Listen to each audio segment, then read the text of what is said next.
video singkat ini, perempuan itu, ini perempuan nih. Perempuan itu saya tak sebutkan fisik lah.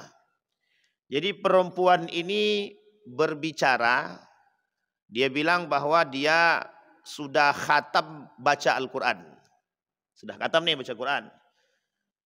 Ini kaitannya dengan perang pemikiran karena ini dampaknya tersebarnya pemikiran yang saya kira sangat-sangat bias.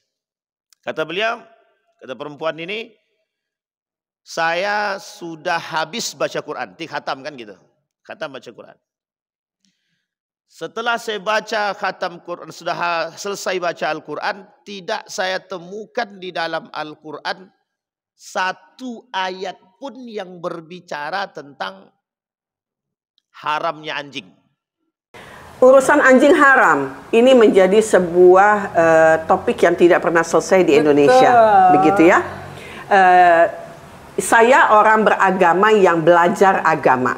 Bukan hanya turunan dari orang tua punya agama tertentu. Saya habis baca Quran. Nggak ada satu ayat pun yang mengatakan anjing itu najis. Anjing itu haram. Tidak ada.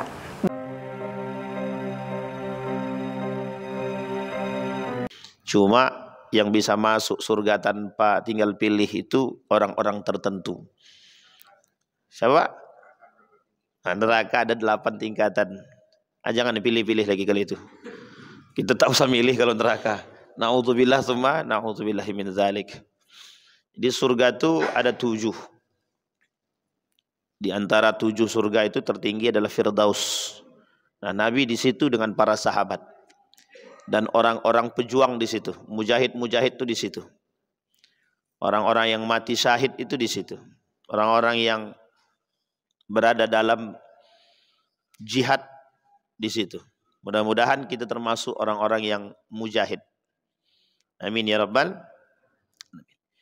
Baik Bapak Ibu sekalian yang berbahagia, di dalam Al-Qur'an Allah berkata, berfirman, yas'alunaka madza uhilla lahum qul uhilla lakumut thayyibat wa ma 'allamtum minal jawarihi mukallibin wa ma 'allamtum minal jawarihi mukallibina tu'allimunahunna mimma 'allamakumullah fakulu mimma amsakna 'alaikum wadhkuru ismallahi 'alaihi wattaqullaha innallaha sari'ul hisab.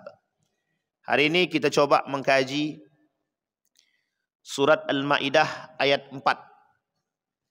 Surat ini akan kita coba kaitkan dengan satu fenomena di hari-hari ini. Kita masukkan dalam lingkupnya perang pemikiran. Ini perang pemikiran entah sampai kiamat tak selesai-selesai kayaknya nih. Jadi Bapak Ibu, kita terjemahkan dulu. Dalam terjemahannya, mereka menanyakan kepadamu, apakah yang dihalalkan bagi mereka? Katakanlah, dihalalkan bagimu yang baik-baik dan buruan yang ditangkap oleh binatang buas yang telah kamu ajar dengan melatihnya untuk berburu. Kamu mengajarnya menurut apa yang telah diajarkan Allah kepadamu. Maka makanlah dari apa yang ditangkapnya untukmu dan sebutlah nama Allah atas binatang buas itu. Dan bertakwalah kepada Allah, sesungguhnya amat cepat hisabannya. Sesungguhnya hisabnya Allah itu amat cepat. Jadi Bapak Ibu, saya mencoba merespon satu video yang singkat. Tapi video ini unik. Dia harus ditinjau dari berbagai macam aspek. Tapi Bapak Ibu juga harus jujur. Kita harus jujur. Kita tak boleh pula berbohong kan. Atau kita berat sebelah itu tak baik juga. Kita harus jujur. Ada video yang hari ini sudah ditonton lebih dari 3 juta. Yang nonton itu lebih dari 3 juta. Ini video ini tentang seekor, gimana membahasakannya ya? Kalbun. Bapak Ibu tahu kalbun kan? Tak perlu saya terjemahan nih, soalnya agak-agak kurang etis kalau diterjemahan ini. Tahu Bapak Ibu kalbun ya? Dok lah gitu. Alah kali lawar pula. Dok, ibu tahu dok nak? Kalbun, bapak ibu tahu kalbun ya? Yang bunyinya guk-guk lah begitu. Nah, jadi bapak ibu, dalam video singkat ini, perempuan itu, ini perempuan nih. Perempuan itu, saya tak sebutkan fisik lah. Jadi perempuan ini berbicara, dia bilang bahwa dia sudah khatam baca Al-Quran. Sudah khatam nih baca Quran. Ini kaitannya dengan perang pemikiran karena ini dampaknya tersebarnya pemikiran yang saya kira sangat-sangat bias. Kata beliau, kata perempuan ini, saya sudah habis baca Quran, khatam kan gitu. Khatam baca Quran. Setelah saya baca khatam Quran, sudah selesai baca Al-Quran, tidak saya temukan di dalam Al-Quran satu ayat pun yang berbicara tentang haramnya anjing. Nah, ini saya sebut lagi langsung nama, langsung biar aja lah. Tidak disebutkan di dalam Al-Quran kenajisan seekor anjing. Sekarang saya tanya Bapak Ibu, betul apa salah kalimat ini? Pernyataan dia nih. Adakah ayat di dalam Al-Quran yang berbicara tentang haram atau najisnya anjing? Kalau kita bilang betul, berarti selama ini yang kita bilang anjing itu haram, najis, berarti kita termasuk orang yang berlebihan. Jadi kita perlu ada kejujuran ini. Nah, ini namanya ilmu itu harus jujur, karena kalau tak jujur bahaya. Karena perspektif masyarakat sekarang ini, asal nengok guguk itu, alah sensitif nih kan gitu. Nah, tapi apakah ini ada sebab? Itu mesti harus kita tinjau. Tidak bisa main sembarangan hakim-hakim saja. Atau memfatwakan sesuatu, tidak bisa. Atau kita menghakimi sesuatu itu dengan satu perspektif, tidak bisa. Itu yang pertama. Yang kedua, nanti baru kita tinjau dari perang pemikiran dan baru kita tinjau dari aspek fikihnya. Yang kedua, kata perempuan ini, kalau kita tinjau di negara Australia itu, di beberapa agama itu, khususnya di Katolik itu anjing itu dibaptis, gitu, dibersihkan dengan air suci. Kata beliau, harusnya kita di Indonesia ini bisa menghargai seekor anjing itu seperti itu. Gitu. Oke ya, ini yang kedua. Yang ketiga, kata beliau, anjing ini jangan dipotong-potong ya. Masuk dalam ceritanya Ashabul Kahfi. Gimana coba tuh anjing Ashabul Kahfi itu? Dia selalu menjaga bahkan kata dia. Dan itu termasuk anjing yang baik kan begitu. Nah, itu satu. Jadi ada 3. Sekarang dari 3 pernyataan ini kira-kira ada yang rusak tak? Gaya berpikirnya. Tidak ada ya? Sepakat tidak ada yang rusak? Kalau tak ada kita tutup kajian kita Pak, selesai. Ada yang rusak apa tidak Bapak Ibu? Baik. Jadi Bapak Ibu dalam video ini nanti baru kita tinjau fikihnya. Kita tinjau dalam perspektif pemikiran dulu. Dalam video ini perempuan ini satu, kita harus serius lihat gaya berbicara beliau. Perempuan ini dia mengatakan saya selesai baca Al-Quran. Selesai baca Al-Quran. Tidak saya temukan satu ayat pun berbicara keharaman dan najisnya anjing. Tapi dalam konteks itu dia berbicara, dia menggunakan pakaian yang tidak sopan. Oke, baik. Kita kaji satu. Yang pertama, kalau dia berbicara demikian betul, tak ada satupun ayat yang berbicara tentang keharaman dan kenajisan Al-Quran dalam Al-Quran. Karakter anjing dalam Al-Quran ada 2 setidaknya. Yang pertama merujuk kepada Ashabul Kahfi berarti penjaga. Tapi ada karakter yang kedua, itu karakter yang disebutkan dalam surat Al-A'raf. Dalam surat Al-A'raf ayat 176. Ini pernah kita sampaikan. walau syi'na la rafa'na biha walakinnahu akhlada ilal ardi wa atba'a hawahu famathaluhu kamathalil kalbi in tahmil alaihi yalhas wa in tatrukhu alaihi yalhas.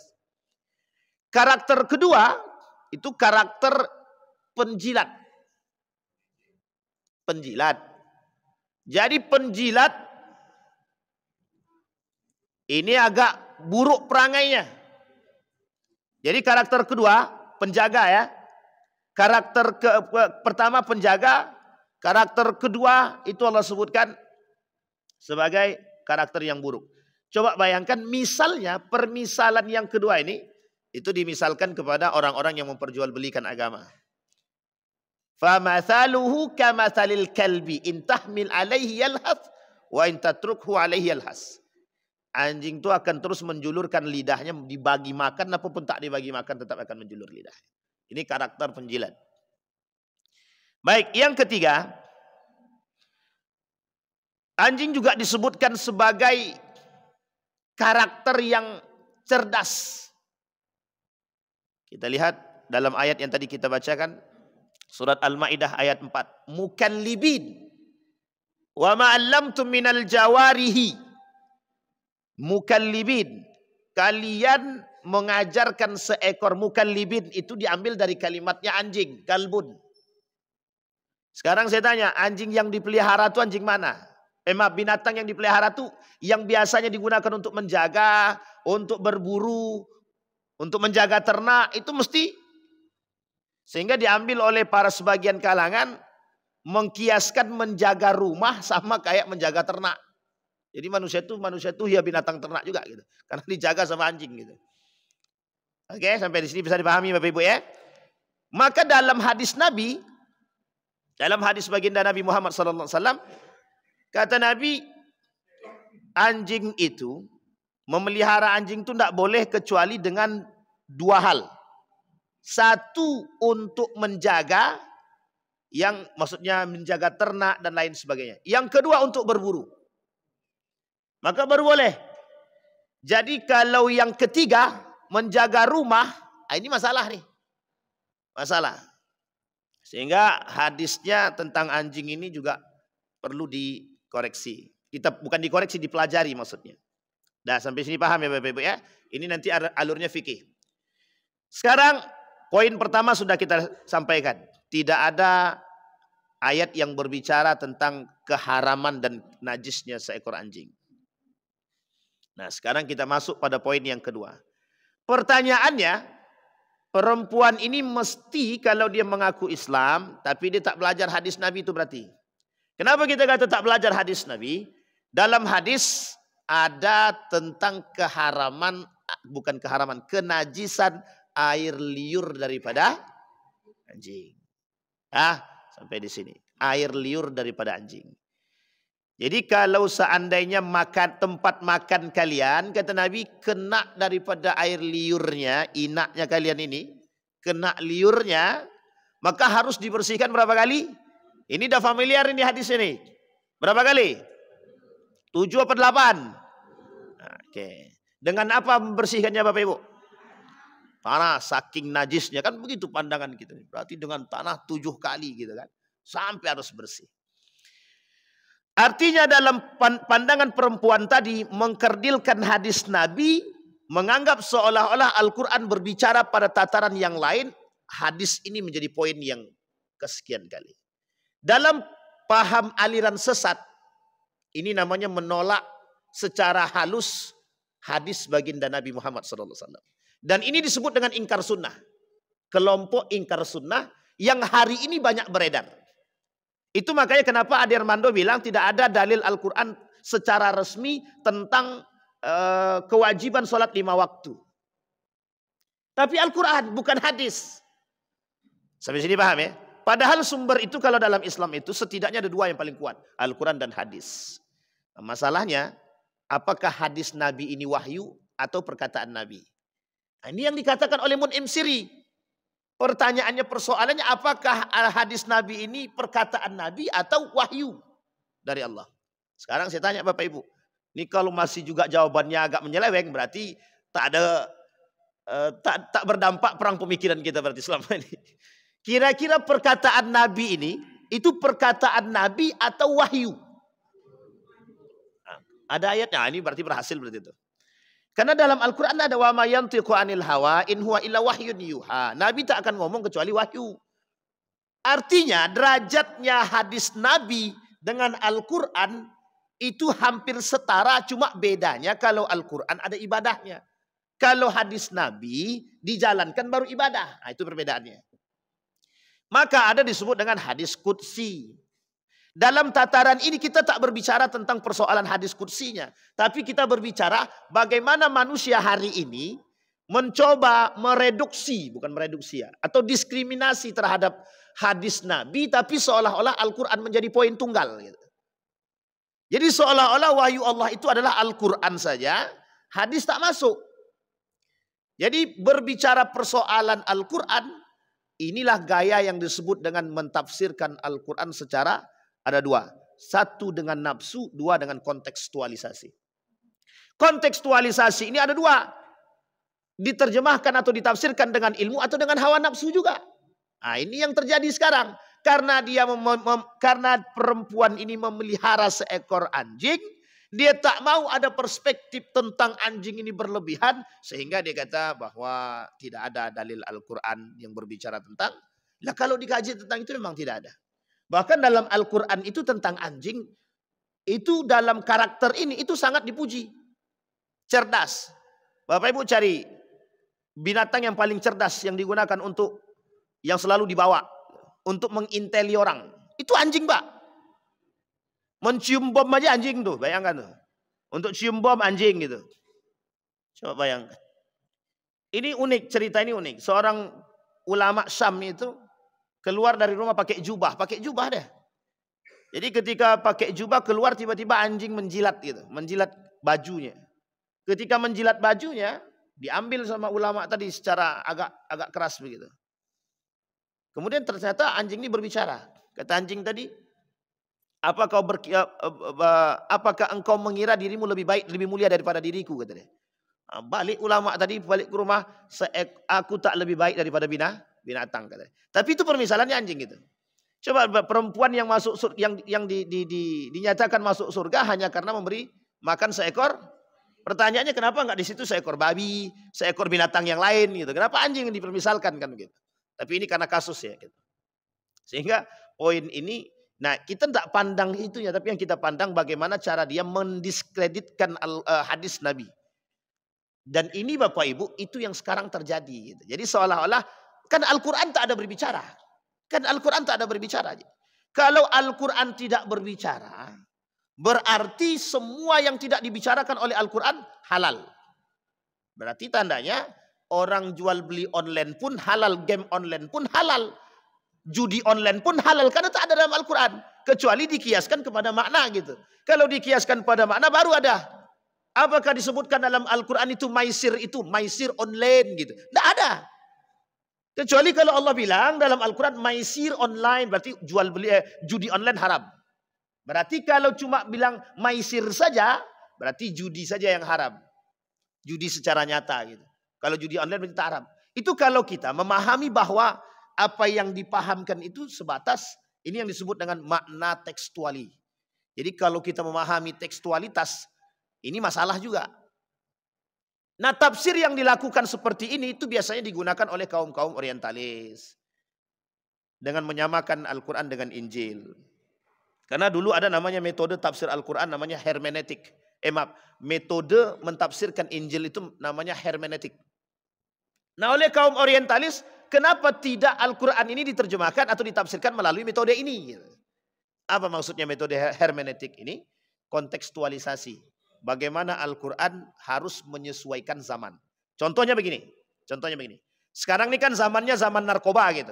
Ngapa sih Al-Quran harus mengharamkan narkoba? Kan orang udah banyak narkoba. Mau tidak mau Al-Quran harus mengikuti itu bahasa kontekstualisasinya begitu. Artinya mereka menginginkan bagaimana caranya Al-Quran bisa masuk dalam keadaan sekarang itu dan mengikuti. Pertanyaannya, kalau seandainya Al-Quran mengikuti zaman, Al-Quran mengikuti fenomena, maka bisa dipastikan kekacauan itu terjadi. Keseimbangan itu tidak akan ada. Hukum itu akan berat sebelah. Itu jelas. Gitu. Pertanyaannya kita kembalikan sekarang. Kita kembalikan. Bagaimana cara mengembalikan? Harusnya yang mengikuti itu zaman mengikuti Al-Quran, bukan Al-Quran mengikuti zaman. Karena zaman itu, karena Al-Quran pasti akan selaras. Disinilah karena Al-Quran ini sifatnya kadang-kadang ada yang kurang jelas secara makna, dijelaskanlah oleh Nabi dalam perkara hadis. Contoh solat, kan tak ada Nabi sebut. Bagaimana, apakah ada Al-Quran berbicara tentang solatnya? Apa Al-Quran ada berbicara tentang ini? Allahu Akbar, angkatkan tanganmu begini. Tidak ada Pak. Sehingga penjelasan tentang sallu ra'aitumuni kama usalli itu hanya ada dalam hadis Nabi untuk menjelaskan bagaimana model rule salat. Jadi kalau itu tidak diselaraskan maka itu bermasalah. Makanya bahasa syahadatnya itu asyhadu an la ilaha illallah wa asyhadu anna muhammadar rasulullah. Jadi ada Al-Quran, ada sunnah, ada hadis. Berarti kita sudah paham ya Bapak Ibu ya. Nah, gaya pemikiran seperti ini. Kalau Bapak Ibu temukan ada orang, kan Al-Quran tak ada berbicara. Berarti dia bagian daripada ingkar sunnah. Itu bagian daripada orang-orang yang menolak hadis Nabi. Ini tidak bisa dilepaskan Pak. Itu yang pertama. Sekarang yang kedua. Bahaya pada pemikiran beliau pada poin yang kedua. Apa kata dia? Menganalogikan Islam dengan agama yang lain. Menganalogikan Al-Quran dengan agama yang lain. Atau menyamakan Al-Quran dengan yang lain. Tidak bisa Pak. Tidak bisa. Kalau kita mau menyamakan Al-Quran dengan kitab-kitab yang lain. Kalau kita mau menyamakan. Itu sebenarnya salah satu cara untuk membuat para pengikut-pengikut yang berpegang teguh kepada kitab suci ini. Yuk turunkan dulu levelmu. Turunkan levelmu. Angkat semangatmu. Angkat toleransimu, benam Al-Quranmu, samakan dengan yang lain. Jadi kalau agama yang lain berbicara kebolehan tentang seekor binatang, maka mau tidak mau Islam juga harus begitu. Gitu. Sampai sini paham ya?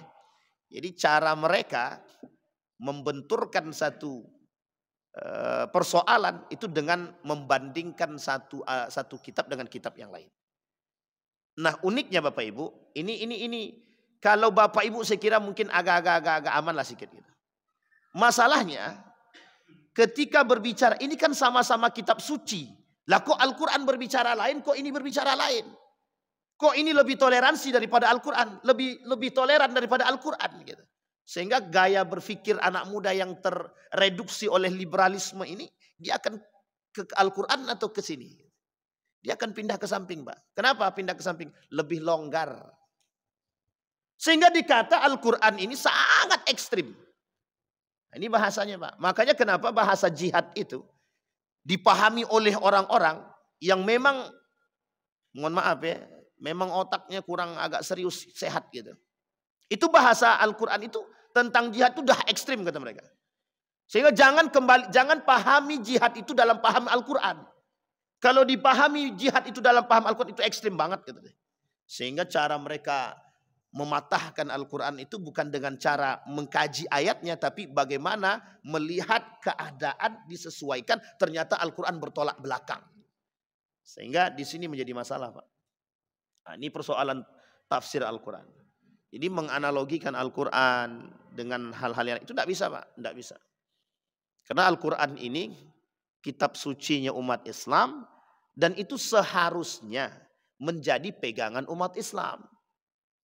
Tapi cara mereka ingin meruntuhkan nilai Al-Quran tadi dan menjauhkan kita dari makna Al-Quran sehingga dipahami bahwa Al-Quran ini terlalu ekstrim, terlalu porno, terlalu pokoknya begitulah.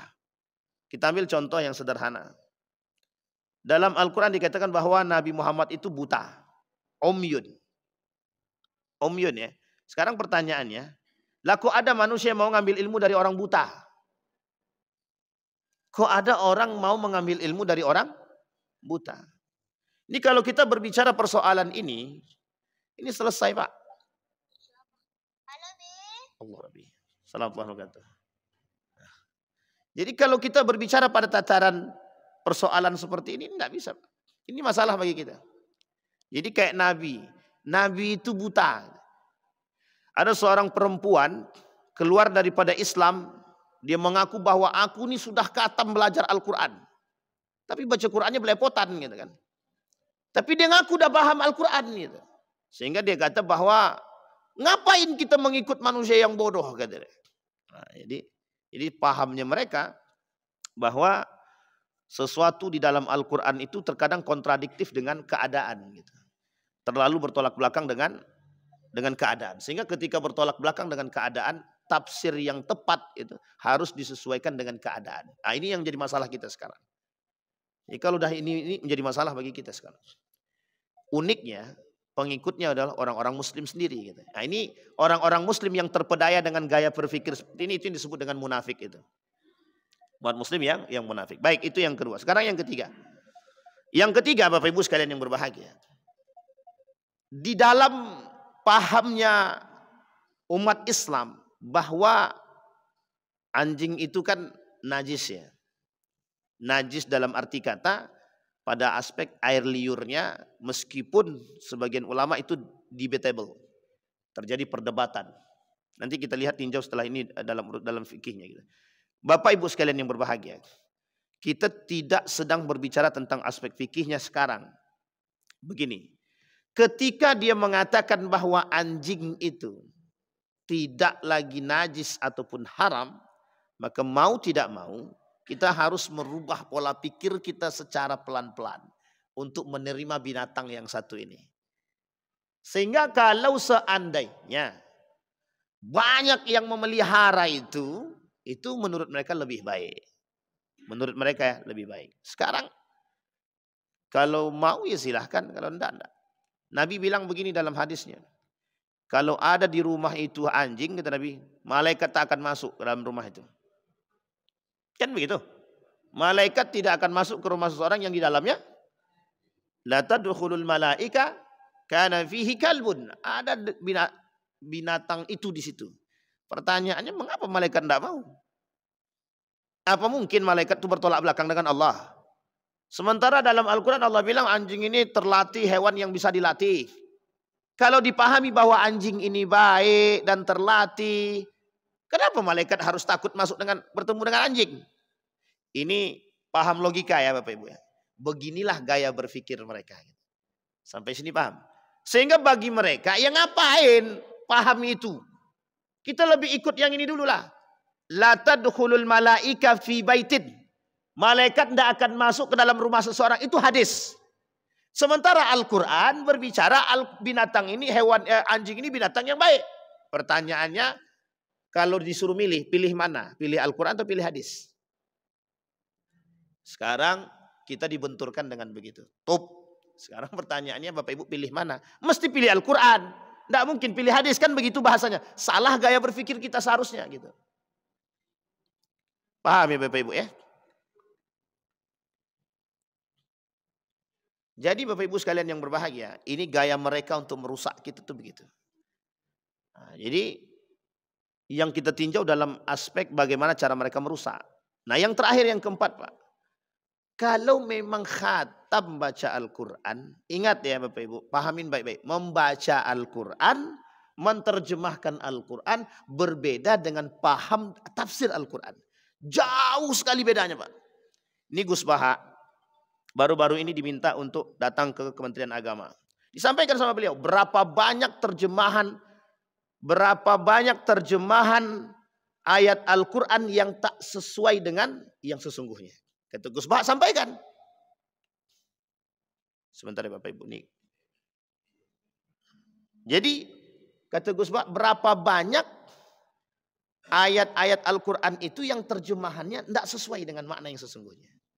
Kata beliau, akhirnya beliau diminta sebagai pembimbing atau penasehat daripada sekarang kan Kemenak sedang melakukan penerjemahan Al-Quran ulang. Jadi sekarang diperbaiki betul terjemahannya itu yang sekarang yang baik. Nah ini bagus nih Pak, karena mendatangkan pakar-pakar yang sesungguhnya gitu. Karena Gus Baha ini termasuk salah satu pakar Al-Quran terbaik diakui oleh dunia. Dan beliau itu di UI sudah menjadi pakar.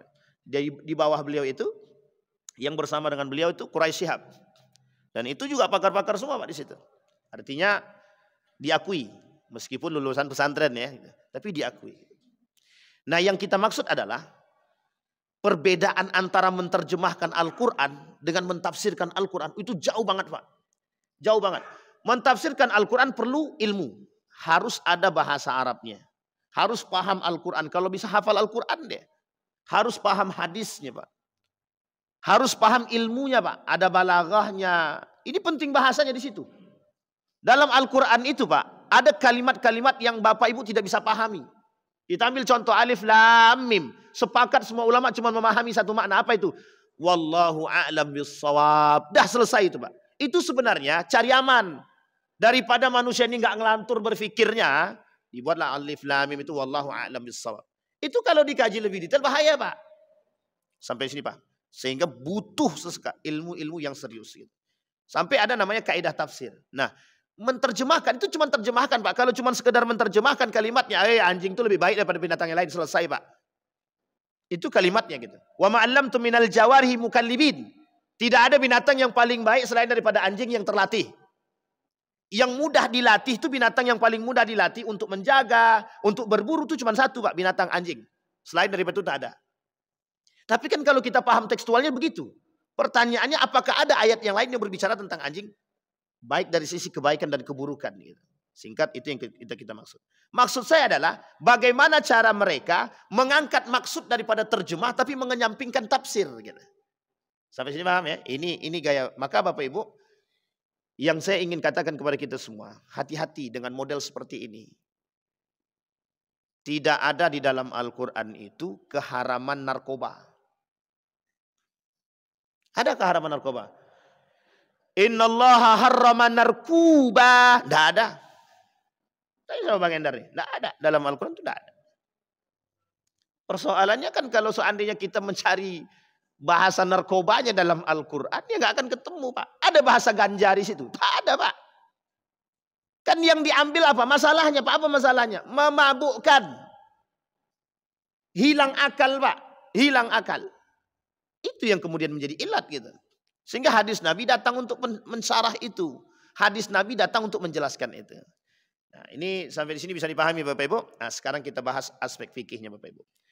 Nah, ini sekarang kalau sekarang kita berbicara jujur, tadi masalah pemikiran sekarang kita masukkan aspeknya sedikit tentang fikih ini. Meskipun tidak terlalu nanti detail tapi nanti Ibu cari lebih banyak lagi.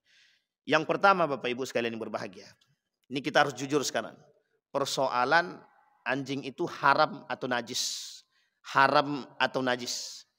Jadi gini, persoalan haram dan najisnya anjing ini di dalam Islam itu debatable. Yang kita sepakati satu, yang kita sepakati haramnya daging anjing. Nah, untuk diapakan dulu? Untuk dimakan. Itu disepakati oleh umat keharamannya. Kenapa? Termasuk dari kata kategori binatang buas. Binatang buas, apapun itu binatang buas haram. Nah, Bapak Ibu ya, apapun itu binatang buas haram. Binatang ini dalam kehalalannya itu ada dua. Satu disembelih. Yang kedua diburu. Kalau hewan buruan, misal Bapak Ibu lepaskan anjing untuk memburu seekor rusa, lepaskan anjing tadi bismillah. Itu hewan buruannya bisa jadi halal kan begitu. Karena diburu. Sampai sini paham ya Bapak Ibu ya? Jadi kalau sedang memanah, Pak Ustadz, kami panah, tapi yang kami panah itu rusa orang, itu haram. Karena yang dipanah rusanya orang gitu. Jadi bukan semua yang halal itu tidak ada batasannya, ada juga gitu. Jadi kalau ternaknya orang yang kita tembak meskipun dengan panah buruan, kita anggap itu buruan, ya tetap haram Pak. Karena yang kita tembak adalah punya orang. Kecuali yang itu bebas. Yang tidak ada, tak masuk dalam ternak gitu. Nah, kembali kepada poin tadi, dua. Dia satu disembelih, yang kedua dengan buruan. Makanya kalimat itu kata Allah dalam Al-Quran, wadhkurismallah, sebutlah nama Allah. Gitu. Dalam segala hal tadi. Termasuk salah satunya sembelihan. Begitu juga termasuk dalam urusan berburu tadi. Sekarang kita lihat. Kesepakatan kita hanya pada anjing ini dimakan oleh manusia itu haram. Kalau sedikit Ustaz, Jangan ditanya harusnya kalau udah keharaman begitu gitu kan. Keharaman binatang buas ini mau sedikit mau banyak diharam sudah. Nah, tapi Ustaz, kenapa anjing itu kok selalu digandeng dengan babi? Tak usah bahas. Karena memang babi dan anjing ini kenapa masuk dalam hal yang diharamkan untuk dimakan itu karena pada aspek buasnya tadi. Sisanya berbeda karakter anjing dengan babi. Dah sampai sini paham ya? Nah, baik. Baik Bu, sekarang kita masuk poin yang kedua. Apa hukumnya memelihara anjing? Nah, kita masuk, sebelum memelihara anjing, kita harus paham dulu kenajisan anjing ini. Sekarang dalam hadis Nabi disampaikan, kata Nabi dalam hadis dia. Ini harus jujur kita nih. Dalam hadis Nabi dikatakan, kalau nanti makan tempat makan kalian ini terkena air liur daripada anjing tadi, maka harus dicuci sebersih mungkin. Dengan, kalau bahasa gaul kita nih disamak lah kan begitu. Dengan 7 kali cucian dengan debu atau tanah. Sebagian ulama mengatakan itu maksudnya dengan sabun. Sebagian ulama. Tapi Syafi'i mengatakan qat'i. Dia mengatakan itu dengan tanah. Tapi sebagian ulama Syafi'i yang lain mengatakan boleh menggunakan 6 dengan tanah, satunya dengan sabun. Nah, ini ikhtilaf ya, ikhtilaf. Jangan pula ini ngaco nih. Nah, ini ikhtilaf Bapak Ibu, boleh buka, ini ikhtilaf. Baik, sampai sini paham ya? Sekarang kita lihat.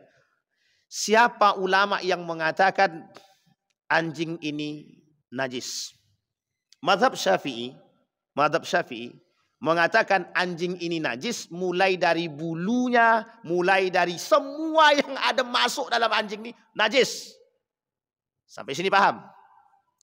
Jadi kira-kira yang tersebar di muka bumi Indonesia ini mazhab siapa? Syafi'i. Haram, kata Syafi'i semua. Mulai dari bulu, mulai dari kulit, mulai dari daging, semua anggota tubuh daripada anjing ini najis. Itu yang pertama. Mazhab Imam Syafi'i. Disepakati oleh sebagian besar mazhab Imam Ahmad ibn Hanbal. Oke. Yang kedua, ada mazhab Imam Abu Hanifah. Itu mazhab Imam Abu Hanifah itu justru yang haram itu hanya najis itu liurnya saja. Tapi anggota tubuh yang lain tak. Jadi kalau kita mengelus-ngelus dia tak ada masalah. Tapi uniknya lagi kata Imam Malik, ya liurnya itu maksud daripada keharaman dalam itu tuh hanya untuk ta'abbudi saja. Nah, ini poin pentingnya Pak. Dalam hadis Nabi ada kalimat, itu harus disamak, harus dibersihkan. Artinya yang dimaksud oleh Imam Malik tersebut, liurnya itu tidak najis. Hanya saja ketika ada perintah untuk membersihkan sama itu belum tentu berarti najisnya itu besar. Artinya kita hanya mengikuti apa yang dibuat oleh Nabi. Dalam bahasa lain disebut dengan ta'abbudi. Ta'abbud itu mengikuti apa yang dilakukan oleh Nabi. Kata Imam Malik itu tidak masuk dalam situ. Sehingga Bapak Ibu, kalau dua paham tadi, baik mazhab Imam Abu Hanifah dan Imam Malik tadi dipahami, maka akan banyak manusia yang akan memelihara anjing. Paham sampai sini? Nah, tapi ini kita harus jujur ya, karena ini ilmunya di situ gitu. Tapi kata mazhab Imam Syafi'i tidak begitu. Kata Imam Syafi'i semua haram. Kenapa demikian? Karena pemahaman Imam Syafi'i merujuk kepada hadis Nabi dan merujuk kepada hadis-hadis yang lain. Satu, air liurnya. Yang kedua, yang paling kuat lagi, malaikat tidak mau masuk ke rumah seseorang kalau ada di situ anjingnya. Artinya mengapa? Ini dipertanyakan. Sehingga kata mazhab Imam orang-orang Syafi'i ya, kalangan ulama-ulama kalangan mazhab Syafi'i, kenajisan daripada babi itu mulai dari liur sampai semuanya. Maka orang yang memelihara anjing itu, kalau dalam mazhab Syafi'i itu, kalau tidak ada kepentingan yang betul-betul mendesak, haram dia untuk memelihara. Kita ambil contoh. Dia punya ternak, maka dia ambil anjing ini untuk menjaga ternak dia. Nah, itu baru boleh karena ada sebab. Karena sebabnya ternak dia sering hilang. Maka digunakanlah seekor anjing untuk menjaga. Nah, ini boleh memelihara anjing ini. Nabi kata dalam hadisnya, kata Nabi boleh memelihara anjing 2 saja. Untuk ternak dan berburu. Ternak kebun boleh sama. Diidentikan kebun itu dengan ternak tadi. Kok ternak kebun? Memelihara anjing untuk kebun itu maksudnya kan. Nah, itu boleh. Tak ada masalah. Masalahnya sekarang bagaimana untuk jaga rumah. Rumah kami sering kemalingan Pak Ustadz. Boleh enggak kami jaga punya anjing untuk bisa jaga rumah kami? Sebagian ulama mengkiaskan ternak tadi, menjaga ternak, menjaga kebun tadi, itu dikiaskan pada kalimat menjaga. Maka boleh menjaga rumah kalau sering kemalingan. Tapi dalam madhab yang lebih ekstrim, madhab Imam Syafi'i, yang mayoriti ekstrim, tidak boleh memelihara anjing untuk menjaga rumah. Tak boleh. Kenapa tak boleh? Karena tidak ada daruratnya di situ. Tidak setiap hari orang tuh maling rumah kata dia. Atau lebih tepatnya jangan binatang itu yang dicari, cari satpam aja lah kan gitu. Ini persoalan. Karena ini ikhtilaf. Sampai di sini bisa dipahami Bapak Ibu ya. Jadi ini konteksnya. Itu yang pertama. Jadi memelihara anjing. Nah, persoalannya adalah di mana persoalannya? Persoalannya di situ. Memelihara anjing tadi. Karena kata Nabi dalam teksnya itu bahwa yang boleh kita mencari anjing, memelihara anjing itu hanya untuk ternak, kemudian untuk berburu. Kalau untuk berburu itu memang sudah disyaratkan Pak. Untuk intel-intel itu Pak. Untuk intel-intel itu pakai anjing Pak. Sampai Gus Bahak bilang begini, cari binatang yang paling pintar katanya, yang mudah dilatih, cuman seekor anjing katanya. Sehingga sekarang ini kan anjing itu jadi memang untuk itu gitu.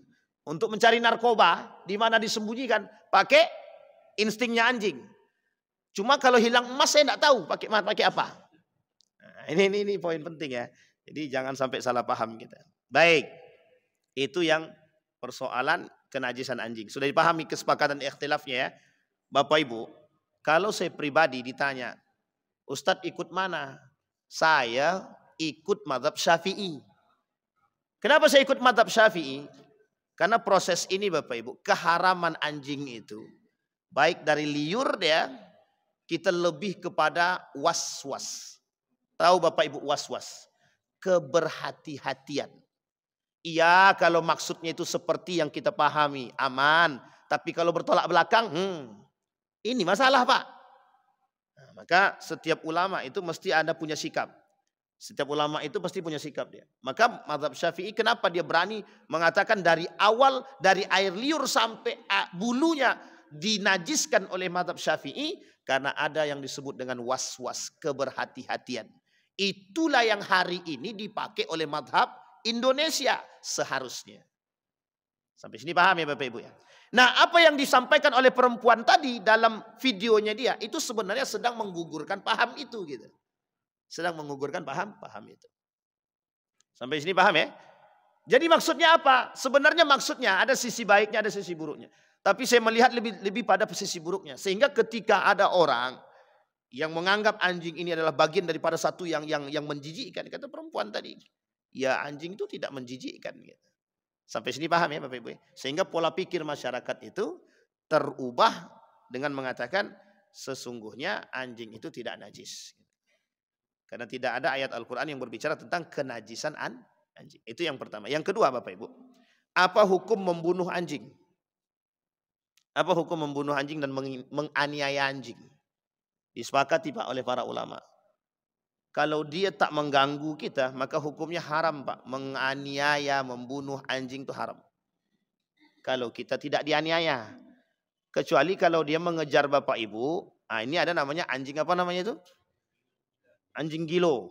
Lah namanya aja tahu dia anjingnya gilo kan. Pertanyaannya sejak kapan anjing itu sadar? Nah, ini poin penting Pak. Anjing gilo ini kan bahasa ya. Mohon maaf Pak ya. Ini bahasa. Kalau saya balikkan sejak kapan anjing itu punya akal? Sejak kapan anjing itu sadar gitu? Jadi ya kalau dibilang anjing gilo ya memang sebenarnya bukan anjing gilo. Anjing buas brutal lah begitu. Apa kayak bahasanya jangan pula pakai anjing gilo. Karena memang jadi kalau dia gilo itu menyamakan dengan manusia. Ada manusia gila berarti anjingnya. Jadi apa bedanya manusia gila dengan anjing gila gitu? Perbedaannya kan cuma satu. Bahkan sekarang itu manusia lebih gila daripada anjing. Saya kasih ilustrasi Bapak Ibu. Anjing itu menjilat dengan akal atau bukan? Enggak Pak. Karena anjing enggak punya akal. Sekarang manusia punya akal tapi kok menjilat. Berarti kan lebih parah daripada. Paham sampai sini Pak? Ini ilustrasi. Tapi jangan dibawa kemana-mana. Dan jangan dipotong, itu bahaya itu. Baik, kita masuk poin tadi. Menganiaya binatang, apapun binatangnya Pak. Kecuali yang telah disebutkan oleh Nabi. Ya, yang disebutkan. Ada pertanyaan, membunuh cicak itu boleh apa tidak? Itu memang disampaikan Nabi dalam hadis begitu memang. Ada kesunahan daripada membunuh cicak gitu. Diambil karet itu tembak kan gitu. Jadi ini poin kepada kita masuk pada anjing tadi. Ya, ini fikih Pak. Sekarang pertanyaannya adalah bagaimana hukum menganiaya anjing? Maka dikatakan menganiaya anjing ini hukumnya haram kalau tidak dalam persoalan. Misal memang anjing itu dilepas hanya untuk menyiksa kita, maka kita boleh menjaga diri. Menjaga diri itu tuh jangankan anjing, manusia saja kita boleh menjaga diri. Manusia membunuh kita, ada manusia datang untuk membunuh kita, kemudian kita lawan dan terbunuh dia, maka dalam agama itu kita sedang defend, menjaga diri. Dan itu penting Pak. Nah termasuk dalam persoalan hal seperti ini. Itu yang kedua. Sekarang kita masuk poin yang ketiga. Poin yang ketiga. Apa hukumnya jual beli anjing? Nah, ini poin langsung masuk nih. Apa hukumnya jual beli anjing? Nah, kalau ijab kabul lah lumayan lah kan. Pentingnya jual ijab kabul. Kalau asal ada ijab kabul sah-sah gitu. Kan gitu. Baik. Hukum memperjualbelikan anjing dalam mazhab Imam Ahmad bin Hambali dalam Hambali itu tak boleh. Tidak boleh. Memperjualbelikan anjing tidak boleh. Dan tidak boleh memakan harta yang dihasilkan daripada penjual belian anjing. Oke, diikuti. Sebenarnya bukan diikuti, mengikuti mazhab daripada mazhab Imam Asy-Syafi'i. Tapi ada pengecualian Pak, ada pengecualian. Rumah kami ini sering ada kemalingan, bukan rumah, ternak kami sering kemalingan. Kami butuh anjing untuk ternak gitu. Maka hukum itu terikat dengan ilat tadi, ada sebab. Maka dibenarkan, dimubahkan oleh sebagian mazhab Imam Syafi'i itu jual beli anjing dalam tataran untuk melakukan penjagaan. Sampai sini paham ya Bapak Ibu ya. Misal ada rumah yang selalu kemalingan, ada ternak yang selalu kemalingan, maka datang orang jual anjing ternak untuk ternak tadi, maka boleh dia pakai itu untuk melakukan, dia beli anjing tersebut untuk menjaga ternak dia. Itu dibenarkan Pak. Dimubahkan, dibolehkan. Tapi ada ilat. Ilatnya apa? Ada sebab. Apa sebabnya? Kemalingan di ternaknya itu digunakan untuk berburu dan lain sebagainya. Tapi kalau hanya untuk pelihara kami bawa kemana-mana di atas onda Pak Ustaz, itu pamer namanya. Dan itu sebenarnya yang dilarang. Yang dilarang itu sebenarnya yang itu gitu. Kita bawa kemana-mana. Oh ini anjingnya anjing Australia Pak Ustaz. Mau dari Australia kayak mau dari Amerika kayak kalau haram juga. Kalau najis juga kata Imam Syafi'i. Sampai sini paham Pak? Bukan berarti anjing itu karena sudah dipakai sabunnya harganya 2 juta, pakai sepatunya harga 5 juta, mau terserah seberapa mahalnya, tetap aja kalau najis kata Imam Syafi'i najis.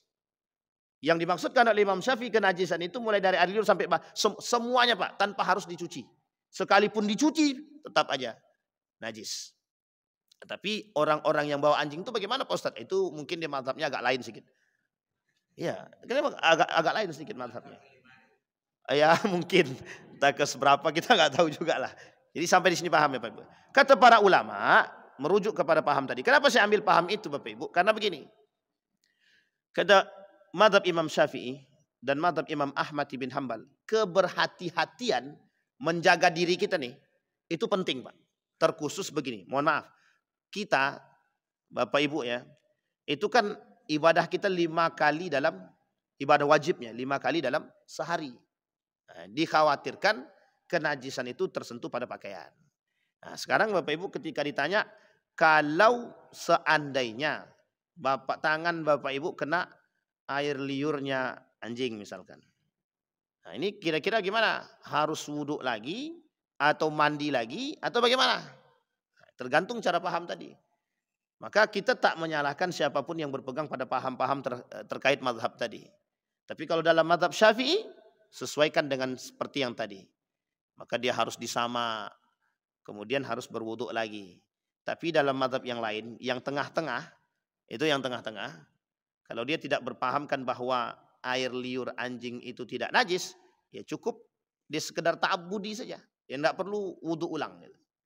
Tapi dalam madhab yang Imam Abu Hanifah yang berpahamkan cuma air liur saja yang najis, berarti kalau tersentuh dengan pakaian, misalkan baju dia tersentuh dengan badan anggota tubuh selain daripada air liurnya, maka cukup untuk dibersihkan saja, selesai. Dan tidak ada kenajisan di situ. Sampai sini paham Bapak Ibu. Tapi kita mazhab Syafi'i, kalau yang berpegang teguh pada mazhab Syafi'i, maka dia harus memahami hal demikian. Nah, ini poin pentingnya di situ Bapak Ibu. Jadi di sini harus kita pahami dan harus kita bedakan di mana cara membedakannya gitu. Apakah itu masuk dalam kategori kenajisan secara utuh atau tidak? Dan ini paham daripada ulama. Dan ingat Bapak Ibu, di mana letak kejujurannya? Ini ikhtilaf. Dan ini oleh para ulama ikhtilaf. Dan kita kalau ada orang yang berpaham demikian, itu tidak ada masalah. Yang menjadi masalah kita, ada orang sudah tidak tahu, dia tidak tahu kalau itu adalah ikhtilaf. Kan tidak ada Islam berbicara begitu. Ah, ini yang menjadi masalah. Sampai sini paham Bapak Ibu? Yang menjadi masalah kita adalah orang berbicara fatwa, tapi dia sama sekali tidak ada ilmu agama. Nah, ini yang menjadi masalah. Makanya poin yang tadi yang saya sampaikan dalam perempuan tersebut itu sebenarnya dia sedang berbicara tanpa ada dasar ilmu yang kuat, dan dia berbicara sedang mereduksi daripada Al-Quran itu sendiri dan hadis Nabi. Di mana letak perang pemikirannya? Ketika semua orang berpaham dengan demikian dan cara berpikirnya sama dengan perempuan tadi, maka bisa dipastikan orang yang terkena virus pemikiran perempuan ini akan menyamakan semua permasalahan di muka bumi, termasuk persoalan yang kita anggap itu sensitif. Contoh nikah beda agama, miras dan lain sebagainya. Itu sensitif. Nah, kalau ini dimasukkan dalam gaya berpikir tadi, selesai Pak. Gaya berpikir yang liberal itu secara perlahan masuk dalam rumah kita. Inilah yang disebutkan oleh Nabi dalam hadisnya. Kelak nanti di akhir zaman itu gaya berpikir seperti ini masuk dalam rumah gitu. Nah, yang dimaksud dengan masuk dalam rumah itu sebenarnya hadisnya begini, di dalam masuknya fitnah ke dalam rumah orang Arab. Wal fitnatu tadkhulu baital Arabi al-a'jabi. Apa maksudnya? Ya fitnah-fitnah seperti ini masuk dalam gaya berpikirnya orang-orang Arab. Itu sebenarnya kiasan, bukan hanya orang Arab, semua manusia. Semua manusia. Sekarang apa yang tak masuk dalam rumah kita? Semua masuk. Fitnah apa yang tak masuk? Semua masuk. Fitnah kerusakan masuk semua dalam rumah kita sendiri. Bahkan kadang-kadang kita berpikir bahwa nilai agama itu tak lebih tinggi daripada Al-Quran, tidak lebih tinggi daripada hukum-hukum yang lain. Bahkan kita berpikir bahwa Al-Quran ini tidak lebih baik daripada yang lain. Pertanyaannya sederhana, kalau memang Al-Quran lebih baik daripada yang lain, kenapa kita tak pernah sering menggunakan Al-Quran dalam rumah kita? Kan itu bahasanya. Sehingga mohon maaf, dalam dunia pendidikan kita tengok di mana arah dunia pendidikan itu. Ke arahnya kemana? Liberalkah atau apakah? Kita dapatkan itu. Bisa Bapak Ibu tengok sebagian mayoritas itu tidak kembali kepada Al-Quran gitu. Kenapa tidak kembali kepada Al-Quran? Nah, di sini poinnya Pak. Kalau dalam dunia pemikiran, perang pemikirannya, ya Al-Quran itu kan datang dari timur. Sementara kan kami keluar dari barat. Nah, kami butuh gaya berpikir orang barat ketimbang Al-Quran. Al-Quran itu kan orang-orang jadul aja yang kembali ke situ. Nah, inilah bahasanya seperti itu. Ada pertanyaan Bapak Ibu? Tidak ada, alhamdulillah. Berburu babi dengan anjing. Berburu babi. Ini lihat baik-baik kalimatnya Bapak Ibu. Berburu babi dengan anjing, kemudian digunakan untuk perjudian. Atau ada ladang perjudian. Sekarang saya tanya, di mana letak kehalalannya situ? Satu pun tak ada.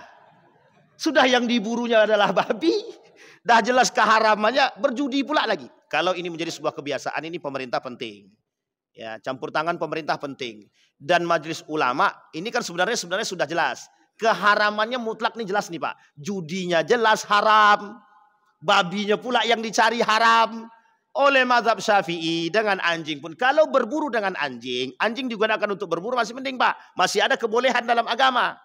Tapi kalau sudah yang diburu itu babi, sama istilahnya begini Bapak Ibu. Bapak Ibu korupsi itu kan tak boleh. Tapi kalau kami korupsi untuk anak yatim bagaimana Pak Ustaz?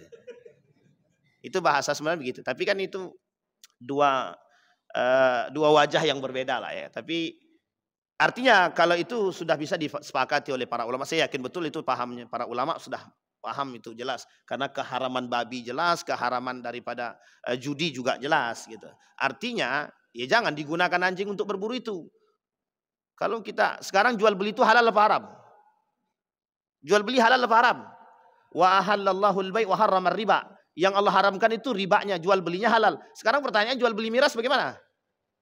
Halal apa haram? Nah, itu dia bahasanya.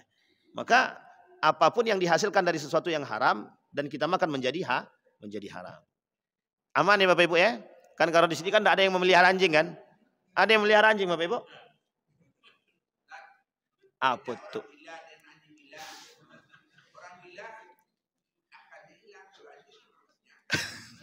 Berarti lebih parah ya? Tadi kan kita sampaikan tuh. Saya kira itu Bapak Ibu, yang ini hanya untuk intermezzo terakhir aja. Dan yang terakhir Bapak Ibu, sebelum saya tutup Bapak Ibu sekalian yang berbahagia.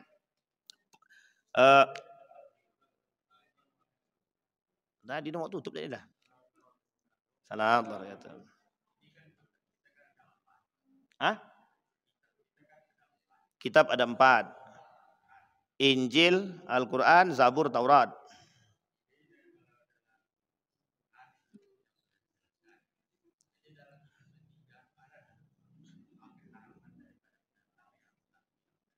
Oke, baik. Bapak nanya tentang kitab yang lain. Sementara agama Islam. Kita jawab Pak ya, sedikit ya. Sepaham saya. Jadi gini, Bapak Ibu, dalam saya tidak bahas yang lainnya, tapi saya sering diskusi dengan orang-orang yang beragama Kristiani. Dalam Kristiani itu membedakan mana anjing dan babi itu dibedakan, sangat dibedakan. Bahkan sebagian besar daripada orang-orang Nasrani itu, yang Kristen itu ini kita ambil yang ini. Tidak ada yang mau makan babi itu Pak, tidak ada. Makan babi itu tidak mau dia. Tapi kemarin saya tanya salah satu mahasiswa itu, kamu makan babi enggak? Kebetulan mahasiswa saya ada yang Kristen itu, yang non Muslim ya, atau Kristen lah. Makan babi enggak? Makan Pak. Enak enggak? Ya enak lah Pak kata dia. Tapi kita harus bedakan dulu karena memang Kristennya ada 2 macam kan. Ternyata dalam kitab yang lain itu enggak ada Pak. Mereka tidak suka dengan babi. Enggak mau. Ini babi. Maka saya katakan ini bedakan babi dengan anjing. Ternyata dengan anjing tidak. Dengan anjing tidak. Makan daging anjing tidak, memelihara anjing iya. Maka persoalan binatang itu, persoalan anjing dalam agama mereka itu sebagian ya, sebagian. Itu memang mereka boleh kan memelihara, tapi memakan tidak semuanya makan. Tapi ada dalam paham umat yang lain itu, agama yang lain itu memakan anjing itu memang disebutkan ada. Makanya saya katakan persoalan kita sekarang ini kenapa kita tidak bisa membedah itu karena banyak sekali kitabnya. Kitab mereka banyak Pak. Sekarang Bapak Ibu pakai kitab yang mana? Yohanes, Matius, Lukas. Kan begitu? Apalagi Yohanes, Matius, Lukas, Martinus. Paulus. Bukan Paulus itu Paulus itu orangnya. Yohanes, Matius, Lukas. Saya lupa satu lagi. Dia ada 4. Barnabas itu tak perlulah kita ini akan angkat lebih kan itu. Tapi Bapak Ibu, kalau kita, itu agama sekarang, ya kitab yang sekarang. Kalau kita kembalikan Injil yang dulu, Taurat yang dulu, Zabur yang dulu, itu semuanya sejalan dengan apa yang disampaikan oleh Al-Quran. Sejalan. Sampai sini paham Bapak Ibu ya? Karena mereka kitab-kitab yang lain itu Al-Quran datang sebagai penjempurna kitab-kitab tersebut. Inilah yang saya maksud. Beberapa waktu yang lalu kita bahas ada namanya Abrahamic religion tadi. Agama-agama Abraham itu sebenarnya untuk menyatukan kitab-kitab itu. Tujuannya menyatukan kitab itu. Jadi kitab Zabur, Injil, Taurat itu sama Al-Quran disatukan. Gitu. Masalahnya Pak, Al-Quran itu terjaga dari dulu sampai sekarang. Yang 3 lagi itu udah habis. Maka nggak bisa disatukan. Sampai sini bisa dipahami Bapak Ibu ya? Baik, saya kira itu saja Bapak Ibu sekalian yang berbahagia. Saya kira apa yang saya sampaikan, apa yang kita sampaikan di pagi hari ini mudah-mudahan bisa menjadi pegangan bagi kita. Insya Allah kita bisa menjadi orang-orang yang husnul khatimah. Saya berharap Bapak Ibu kepada kita semua berpegang teguhlah pada satu pandangan. Yang penting jangan campur aduk. Ini masalah nih yang campur-campur aduk. Akan aku memelihara anjing jadi aku pakai mazhab yang lain aja lah yang boleh. Itu masalahnya di situ. Jadi jangan sekehendak nafsu dan perut aja. Karena urusan perut, karena menguntungkan, maka diambil mazhab yang menguntungkan. Tak bisa. Itu diharamkan dalam agama. A'udzu billahi minasyaitonir rajim. Bismillahirrahmanirrahim. Alhamdulillahirabbil alamin. Hamdas syakirin, hamdan na'imin. Hamdan yuwafi ni'amahu wa yukafi'u mazidah. Ya Rabbana lakal hamdu kama yanbaghi li jalali wajhikal karim wa 'azimi sultanik. Allahumma faqihna fid din wa 'allimna at-ta'wil. Allahumma ighfir lana dhunubana wa dhunuba walidina warhamhuma kama rabbayana shighara. Allahumma ansur man nasara ad-din wa khudhul man khadhal muslimin. Allahumma arina al-haqqa haqqa warzuqna ittiba'ahu wa arina al-batila batila warzuqna ijtinabah. Allahumma jannibna min munkaratil akhlaq. Allahumma akhtimna bis salihin. Allahumma akhtimna bis salihin. ربنا هب لنا من الصالحين ربنا هب لنا من أزواجنا وذرياتنا قرة أعين واجعلنا للمتقين إماما اللهم اغفر لهم وارحمهم وعافيهم واعف عنهم وأكرم نزولهم ووسع مدخلهم واجعل الجنة مثواهم ربنا آتنا في الدنيا حسنة وفي الآخرة حسنة وقنا عذاب النار والحمد لله رب العالمين. السلام عليكم ورحمة الله وبركاته.